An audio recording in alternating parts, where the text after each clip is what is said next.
की एक और बड़ी खबर आपको बता दें, भगवान शिव के ज्योतिर्लिंग त्र्यंबकेश्वर में चादर कांड याद है आपको? वो जो हमने आपको खबर दिखाई थी, चादर कांड, जिसमें चादर चढ़ाने की कोशिश, कुछ लोग जबरदस्ती अंदर घुस रहे थे, कुछ मुस्लिम युवक। अब उस पर एक नया विवाद हो गया। नया विवाद दरअसल इस बात को लेकर हो गया कि क्या त्र्यंबकेश्वर मंदिर में चादर विवाद का कोई लव जिहाद कोई कनेक्शन है क्या? चादर कांड का कोई लव जिहाद कनेक्शन है क्या? ये खबर जब तक मैं आपको बताऊंगा नहीं, आप समझे नहीं। खबर क्या है, सुनिएगा। क्योंकि मंदिर में चादर विवाद को लेकर अब बीजेपी के एक नेता ने बहुत बड़ा दावा कर दिया। बीजेपी के एक नेता ने बहुत बड़ा दावा कर दिया कि 13 मई को, ध्यान से सुनिएगा, हुई इस घटना का एक आरोपी लव जिहाद में शामिल है। यह दावा बीजेपी के नेता ने किया है। और जिसने दावा किया है कि वो मामूली नेता नहीं है, बल्कि महाराष्ट्र में बीजेपी के आध्यात्मिक विंग का प्रमुख नेता है। नाम है तुषार भोसले। तुषार का दावा है कि भगवान त्र्यंबकेश्वर मंदिर में जिन लोगों ने जबरन मजार की तरह चादर चढ़ाने की कोशिश की, उन्होंने ऐसा भगवान के प्रति श्रद्धा की वजह से नहीं किया था, बल्कि इसका मकसद कुछ और ही था। अब वो मकसद क्या था, ये जानने से पहले पूरी घटना को विस्तार से समझ लीजिए। हुआ क्या था, हो सकता है भूल गए हो, मैं याद दिला देता हूं। दरअसल 13 मई को क्या हुआ, कुछ मुस्लिम युवकों पर आरोप लगा था कि वो जबरदस्ती भगवान शिव के मंदिर में घुसे और मंदिर की परंपरा के खिलाफ जबरन चादर चढ़ाने की कोशिश, इन्होंने के अंदर घुसने की कोशिश ये लोग कर रहे थे। फिर पुलिस वालों ने वहां पर रोका, एसआईटी जांच के आदेश दिए गए, एफआईआर हुई, सब कुछ हुआ। अब मंदिर में जबरन घुसने के आरोपी मुस्लिम युवकों ने खुद इस घटना का वीडियो भी बनाया, जो मैं आपको दिखा रहा था। इस वीडियो से उनकी पहचान हुई और उनके खिलाफ केस दर्ज किया गया, एसआईटी जांच के आदेश दिए गए, एफआईआर हुई।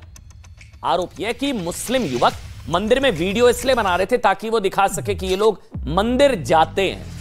ये बीजेपी का आरोप है। बीजेपी ने यह भी आरोप लगाया कि सारे आरोपी लव जिहाद में शामिल हैं और किसी खास मकसद से मंदिर आने का ये वीडियो बना रहे थे। सुन लीजिए एक बार।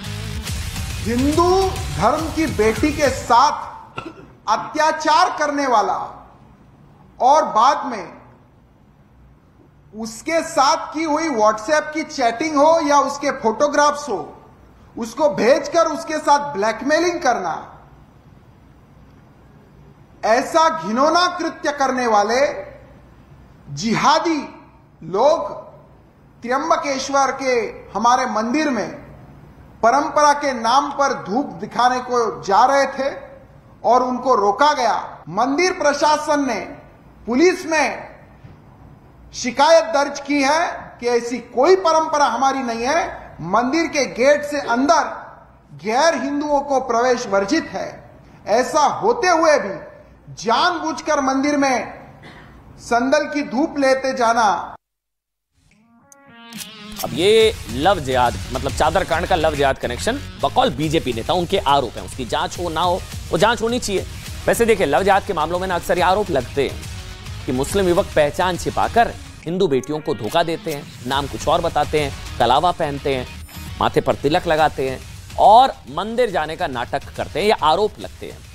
लेकिन त्र्यंबकेश्वर मंदिर में चादर कांड के लव जिहाद कनेक्शन का सच क्या है, ये हमें नहीं पता। ये आरोप है बीजेपी के। अब इसे लेकर पुलिस ने भी अभी तक कुछ नहीं कहा है। हालांकि बीजेपी के इन आरोपों के बाद एक और सुनिएगा तथ्य क्या हुआ। बीजेपी के इन आरोपों के बाद, चादर कांड के लव जिहाद कनेक्शन के आरोपों के बाद जांच में एक और तथ्य सामने आ गया। सुनिए इसको।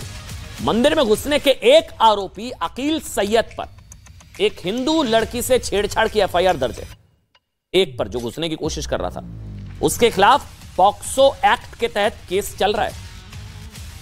13 मई को जब इस घटना के बाद विवाद हुआ था, तब मंदिर में जबरन घुसने वालों के बचाव में यह कहा गया था कि भाई त्र्यंबकेश्वर मंदिर में मुसलमानों के जाने की परंपरा 100 साल पुरानी है। मतलब बाहर से धूप दिखाने की परंपरा है, हो सकता होगी परंपरा।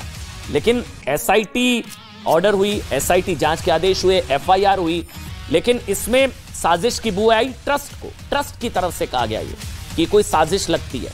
और एक रस्म के तहत मुस्लिम त्र्यंबकेश्वर मंदिर में बाहर से धूप या अगरबत्ती दिखाते हैं। लेकिन तस्वीरों में दिख रहा है चादर हाथ में और वो अंदर घुसने की कोशिश कर रहे हैं। पुलिस ने रोका, विवाद हुआ। सवाल यह है कि भाई मंदिर की परंपरा के बारे में ज्यादा बेहतर कौन लोग बता सकते हैं? सवाल है ना, खुद मंदिर के लोग, मंदिर ट्रस्ट, श्रद्धालु, या फिर वो लोग जो घटना के सच को मुस्लिम वोट वाले जालीदार पर्दे से देखने की कोशिश करते हैं।